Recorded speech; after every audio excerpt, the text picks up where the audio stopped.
Today's Sunshine Note is titled, The Most Ironic Insult in the Bible. Then some began to spit at him. They blindfolded him, struck him with their fists, and they said, Prophesy. And the guards took him and beat him. Mark chapter 14, verse 65. Perhaps you could say that we have Jeff to thank for our marriage.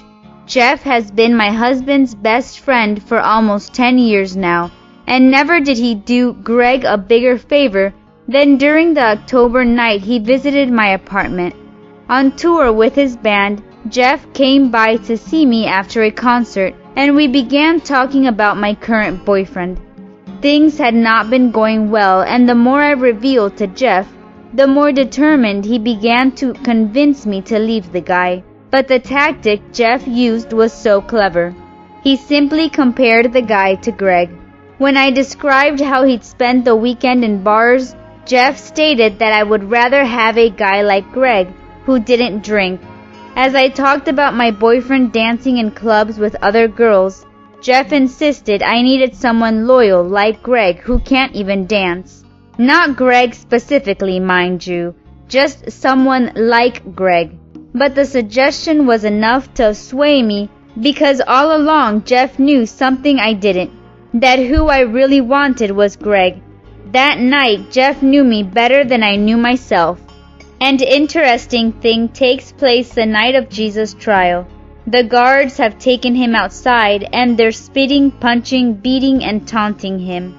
Their demand that he prophesy is a joke because they don't believe in him.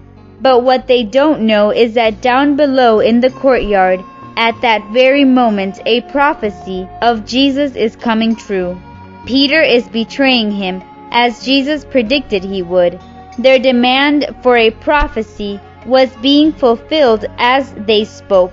But Jesus knew it all along. As Peter spewed out curses and denials below, Jesus looked down from above and caught his eye. In this moment, Peter's heart was crushed. He had sworn undying loyalty, but he realized that Jesus had been right about him all along. Jesus knows us better than we know ourselves. He knows what we truly want even when we think we want something else. He knows what we are going to do even when we insist we'd never do it. He knows our thoughts, what we're capable of, and how shamefully we'll behave. And He loves us anyway. Take comfort in being known this way and loved in spite of it. Next time you are trying to get to know yourself, go to Jesus.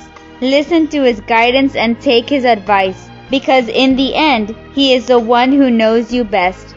May God bless you today.